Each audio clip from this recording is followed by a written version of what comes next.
गुरु प्यारी साध संगत जी, साखी शुरू करने से पहले कृपया चैनल को जरूर सब्सक्राइब करें और साथ के साथ ही बेल आइकन भी दबा दें ताकि रूहानी साखियों की नोटिफिकेशन आपको आसानी से मिल सके। गुरु प्यारी साध संगत जी, गुरबानी में ये फरमाया गया है, जो होया होवत सो जाने, प्रभ अपने का हुक्म पछाने। साध संगत जी, सतगुरु कहते हैं कि जो भी होता है वो प्रभु के हुक्म से ही होता है, क्योंकि प्रभु के हुक्म अथवा प्रभु के बताए नियम के विपरीत कुछ भी नहीं होता। लेकिन हम में से बहुत ऐसे हैं जो कहते हैं कि जो हुआ काश वो ना हुआ होता। हम अक्सर ऐसा सोचकर दुखी होते रहते हैं, लेकिन जो संत महात्मा होते हैं वह हर परिस्थिति में जो हुआ वही होना था मानकर उसे स्वीकार कर लेते हैं। जिन हुक्म पहचाता प्रभ साहिब का तिन भेद बताता, जिसका अर्थ है कि जो होना होता है वह होकर ही रहता है, और जो इस बात को समझ लेता है वह उस मालिक के हुक्म को समझ लेता है और उसकी रजा को समझ लेता है, और वही उसका भेद जान सकता है। तो साध संगत जी, आज की साखी एक सत्संगकर्ता की है जो उन्होंने संगत से साझा की है, जो उनकी सच्ची कहानी है वह मैं आपसे साझा करने जा रही हूँ। और यह कहानी सुनकर जो कि उनकी सच्ची आप बीती है वह सुनकर हमें आज ये पता चलेगा कि जो हमारे साथ होता है वह होना ही होता है, उसको कोई रोक नहीं सकता, क्योंकि वह मालिक के हुक्म से होता है, उसकी मर्जी से होता है। और यहाँ पर जिस पर उस मालिक की अपार कृपा होती है वह उसके इस भेद को समझ पाता है, वह उसकी रजा को समझ पाता है।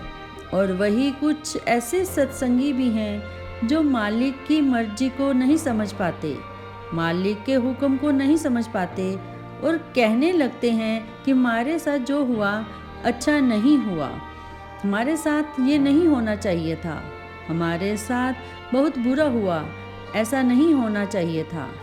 साध संगत जी, यह भी उस मालिक की कृपा है कि वह जिसको चाहे उसी को अपनी तरफ खींचता है, अपना भेद देता है, और जिसके अंदर उस मालिक से मिलने की सच्ची तड़प है, सच्चा प्यार है, तो वह उसी पर वह अपनी कृपा करता है, उसी को वह समझ देता है और उसी को अपना भेद देता है।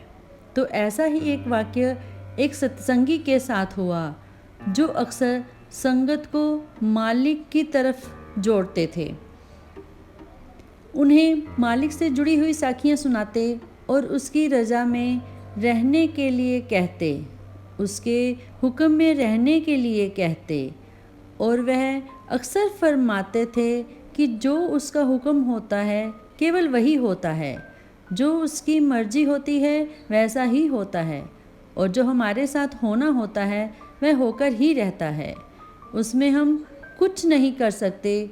तो ऐसे ही उनके घर उनके लड़के की शादी होती है, उन्होंने बहुत प्रयास किए होते हैं कि लड़के की शादी हो जाए, क्योंकि उनका लड़का ठीक से चल नहीं सकता था, जिसकी वजह से उनके लड़के की शादी नहीं हो पाती है। लेकिन बहुत ही मुश्किल से उन्हें एक रिश्ता मिलता है और लड़के की शादी तय हो जाती है, सब कुछ हो जाता है। और ठीक शादी से एक दिन पहले रात को उन्हें फ़ोन आता है कि शादी को रद्द कर दिया गया है, हम ये शादी नहीं कर सकते। तो यह बात सुनकर उनको बहुत झटका लगता है, एक सदमा सा लगता है कि यह क्या हो गया, क्योंकि उन्होंने तो अपने घर रिश्तेदार भी बुलाए होते हैं और शादी की पूरी तैयारी की होती है, और सुबह बारात जानी होती है, बारात की तैयारियां चल रही होती हैं। और जैसे ही लड़की वालों की तरफ से फ़ोन आता है कि शादी नहीं हो सकती, तो उन्हें एक बहुत बड़ा सदमा लगता है, क्योंकि यह उनकी इज्जत का सवाल होता है कि सभी रिश्तेदार घर पर आए हुए हैं, शादी की तैयारियां हुई पड़ी हैं, और एकदम से लड़की वालों का फ़ोन आ गया कि शादी नहीं होगी। तो ये हमारे लिए बेइज्जती वाली बात है। हम अपने रिश्तेदारों को क्या मुंह दिखाएंगे, उन्हें क्या कहेंगे, क्योंकि सभी घर पर आए हुए हैं। लोग क्या कहेंगे कि पता नहीं ऐसी कौन सी बात हो गई कि लड़की वालों ने एक दिन पहले शादी तोड़ दी, और उनको इसी बात की चिंता सताने लगती है। और उनके घर संगत भी गई होती है, तो वहाँ पर जो वह सत्संगी सत्संग करती है, वह ये बात सुनकर कह देते हैं कि हमारे साथ जो हुआ वह बिल्कुल अच्छा नहीं हुआ, यह नहीं होना चाहिए था।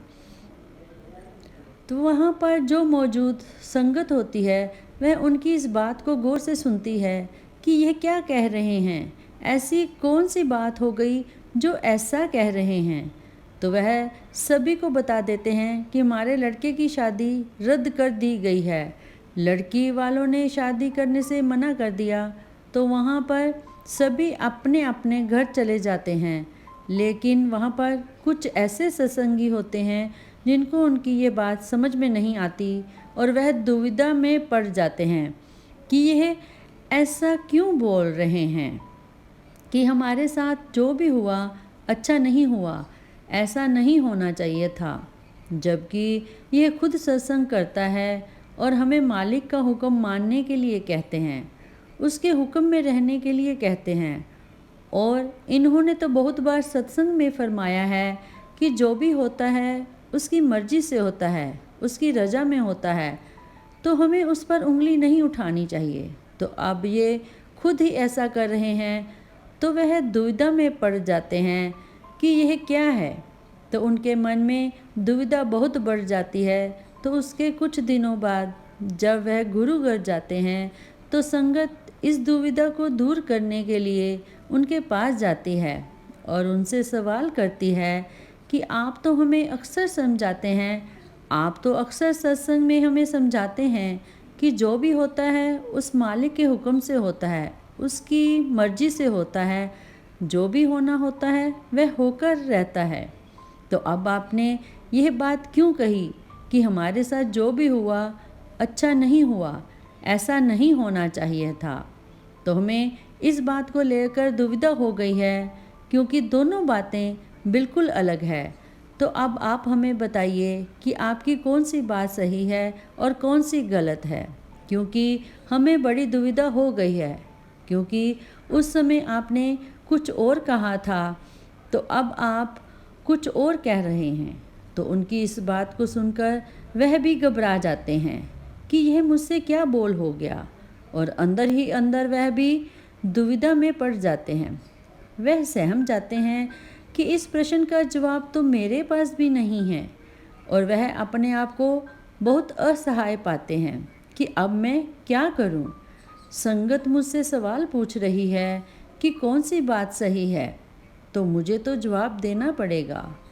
तो उन्हें कुछ नहीं सूझ रहा होता। तो वहाँ पर आप जी कहते हैं कि मैं बहुत डर गया था, क्योंकि ऐसा पहली बार मेरे साथ हुआ था कि मैं चुप रह गया और मेरे पास कोई जवाब नहीं था।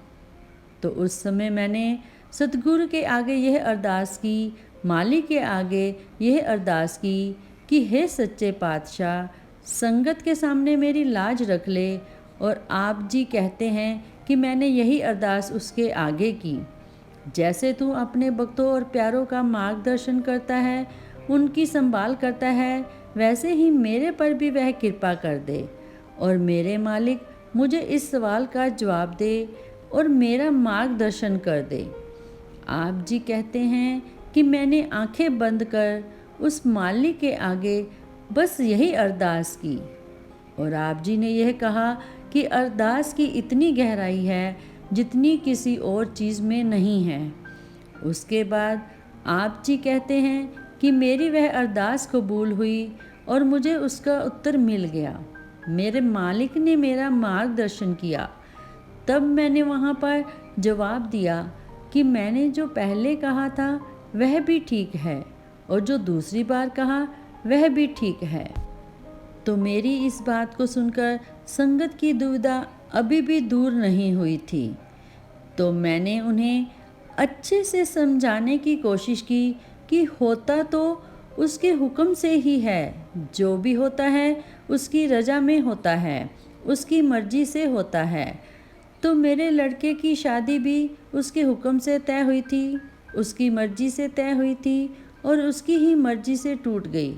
और तब उस दुख की घड़ी में मेरे मुख से जो वाक्य निकले वह भी उस मालिक की कोई मौज थी, उसकी मर्जी थी कि वह वाक्य मेरे मुख से निकले, क्योंकि ऐसा होना ही था।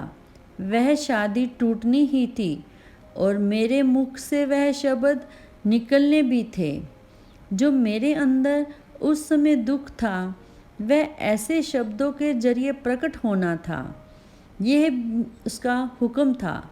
तो उनका यह जवाब सुनने के बाद तब जाकर संगत की दुविधा दूर होती है।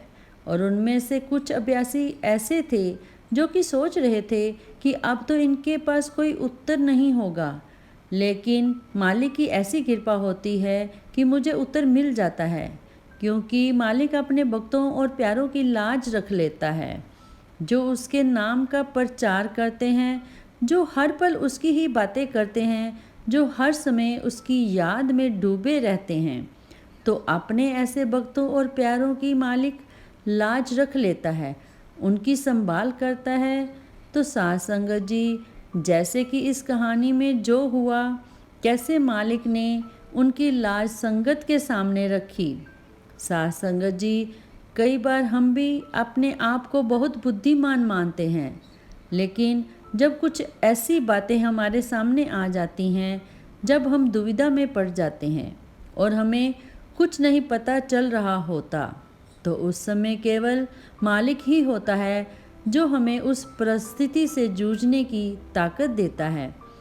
तो इस कहानी से हमें यह शिक्षा मिलती है कि हम चाहे कितने ही बुद्धिमान क्यों ना हों, कितने ही ज्ञानी क्यों ना हों, लेकिन कुछ चीज़ें ऐसी होती हैं जिसमें मालिक ही हमारी मदद कर सकता है, वही हमारा मार्गदर्शन कर सकता है और हमें रास्ता दिखा सकता है। साथ संगत जी, यदि हम थोड़ा गहराई से इस विषय पर विचार करें तो हमारे पास दो विकल्प हो सकते हैं। एक, जो हुआ उसे अपनी इच्छा के अनुसार बदल दें और जैसा हम चाहते हैं वैसा कर दें, या फिर अपनी इस इच्छा, इस विचार को कि काश ऐसा ना हुआ होता, इसको ही बदल दें। साथ संगत जी, जो घटना हो चुकी है क्या उसे बदला जा सकता है? जो हुआ काश वो ना हुआ होता, ऐसा सोच सोच कर क्या हम बीती हुई घटनाओं को बदल सकते हैं? हम जानते हैं कि ऐसा होना मुमकिन नहीं है, लेकिन हम अपनी इच्छा, अपने विचारों को बदल सकते हैं। तो हकीकत में हमारे पास दो ही विकल्प बचते हैं, या तो काश ऐसा ना हुआ होता सोच सोच कर दुखी होते रहें, या अपनी इस इच्छा को बदलकर जो हुआ वही होना था मानकर दूसरों को, स्वयं को या परिस्थिति को दोष देने की जगह उसे स्वीकार कर लें और सहज भाव में जीवन की गाड़ी को आगे बढ़ाते रहें। साथ संगत जी, इसी के साथ हम आपसे इजाज़त लेते हैं। आगे फिर मिलेंगे एक ऐसी ही रूहानी साखी के साथ। तो कृपया साखी को ज़्यादा से ज़्यादा लाइक करें और शेयर भी करें।